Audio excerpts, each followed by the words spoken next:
Political পার্টিরা তারা ভোটে জেতার লড়াইয়ে নেমেছে এবং একটা হাড্ডাহাড্ডি লড়াই পশ্চিমবঙ্গে হচ্ছে।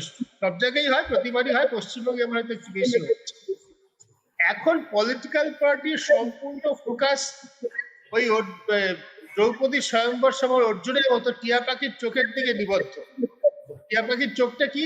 চোখটা হচ্ছে যে ভোটাররা ভোট দেবেন। মনে আছে তোমার নিশ্চয়ই, যখন প্রথম এসআইআর প্রক্রিয়া শুরু হয়েছিল তখন বিশেষ করে রাজ্যের শাসক দল তৃণমূল কংগ্রেস জায়গায় জায়গায় সর্বত্র বাংলার ভোট রক্ষা শিবির খুলেছিল। সব পাড়াতেই খুলেছিল, সারা রাজ্য জুড়ে খুলেছিল এবং সেখানে মানুষজন গিয়ে কিভাবে ওই এনিউমারেশন ফর্ম ভরতে হবে তাদের গাইড করা হচ্ছে। এখন কিন্তু সক্রিয় রাজনৈতিক দলের কর্মী, তারা তৃণমূল কংগ্রেসেরই হন, সিপিএম কংগ্রেসে হন, বিজেপি হন, তাদের কিন্তু আর যারা ভোট দেবেন না তাদের জন্য কোনো সময় নেই, থাকার কথা নয়, নেইও।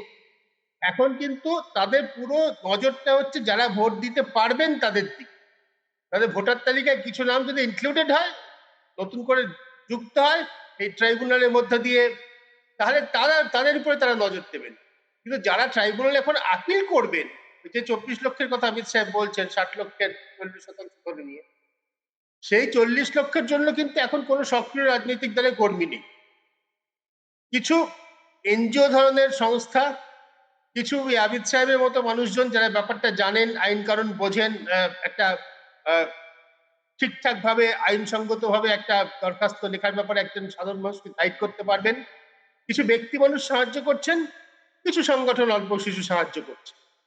কিন্তু এই 24 লক্ষ মানুষের কাছে এখন সত্যি সত্যি খুব কম তারা সাহায্য পাবেন।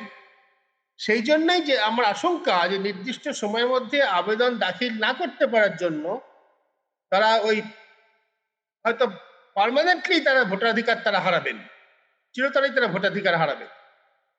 এটা তো একেবারেই বাঞ্ছিত নয়। যার জন্য অমিত সাহেব বলছেন, বারবার করে বলছেন যে নির্দিষ্ট সময়ের মধ্যে আবেদনটা করে রাখুন যেভাবে হোক। সেটাই বা কিভাবে করবেন? এই যে উনি যে কথা বললেন যে উনি নিজেই কাজ করতে গিয়ে দেখছেন যে আধ ঘন্টা কাজ করার পর সার্ভার 1.5 ঘন্টা বসে আছে, অ্যাক্সেসই করা যাচ্ছে না পোর্টাল। এগুলো তো সম্পূর্ণ প্রশাসনিক গাফিলতি ইলেকশন কমিশন অফ ইন্ডিয়া, যেগুলো আমরা একদম প্রথম দিন থেকে দেখছি। তাদের হাতে অপরিমিত ক্ষমতা আছে, অপরিমিত অর্থ আছে, যে কোনো মানুষজনকে তারা নিয়ে নিতে পারেন ভোটের কাজের জন্য, নিচ্ছে না বটে। রাস্তা থেকে গাড়ি ধরে নিয়ে যাচ্ছে, বেসরকারি গাড়ি তারা ধরে নিয়ে চলে যাচ্ছে, তার সে ক্ষমতা আছে, চিরকাল তারা করেছে। যে কোনো প্রযুক্তি তারা অ্যাকোয়ার করতে পারেন, যে কোনো প্রযুক্তিবিদ, যে কোনো টেকনোলজি, যে কোনো সংস্থাকে তারা দিতে পারেন। এইরকম একটা প্রযুক্তি কেন চলছে? এটা আগেকার দিনে বেশ মানে কি বলবো, এখনো অতটা হয় না, কিন্তু গ্রামাঞ্চলে ব্যাংকের মতো সার্ভার ডাউন, তাই লোকে এসে গালে হাত দিয়ে বসে আছে।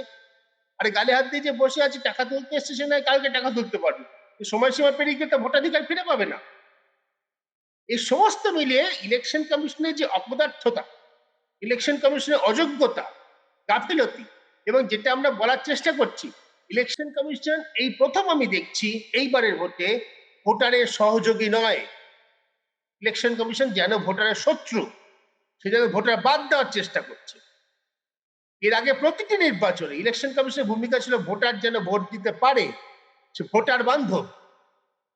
এখন ইলেকশন কমিশন শাসকের বান্ধব, ভোটারের বান্ধব নয়। এই যে বড় গুণগত পরিবর্তন হয়েছে, এই যে কনস্টিটিউশনাল একটা অথরিটি, সেটা এই জায়গায় এসে দাঁড়িয়েছে, এটা হচ্ছে আমাদের এই 2026-এর পার্মানেন্ট লস। আমাদের দেশের একটা প্রতিষ্ঠান যার জন্য আমরা গর্বিত ছিলাম, সারা পৃথিবীর ইলেকশন পরিচালনায় যাদের অগ্রগণ্য স্থান ছিল, সারা পৃথিবীতে যে ইলেকশন কন্ডাক্ট করেছে, যাদের এক্সপার্টিস ব্যবহার করা হয়েছে, তারা আজকে এই জায়গায় এসে দাঁড়িয়েছে। 2026-এ ভোটের রেজাল্ট কে হবে, কোন পার্টি জিতবে, কোন পার্টি হারবে, কে মুখ্যমন্ত্রী হবে, এগুলো এখন অবান্তর। এখন সব থেকে বড় বিষয় হচ্ছে আমার কাছে এই 2026-এর বিধানসভা নির্বাচন উপলক্ষে একটা সাংবিধানিক প্রতিষ্ঠানের কার্যত অপমৃত্যু দেখলাম আমরা। সোফিয়া।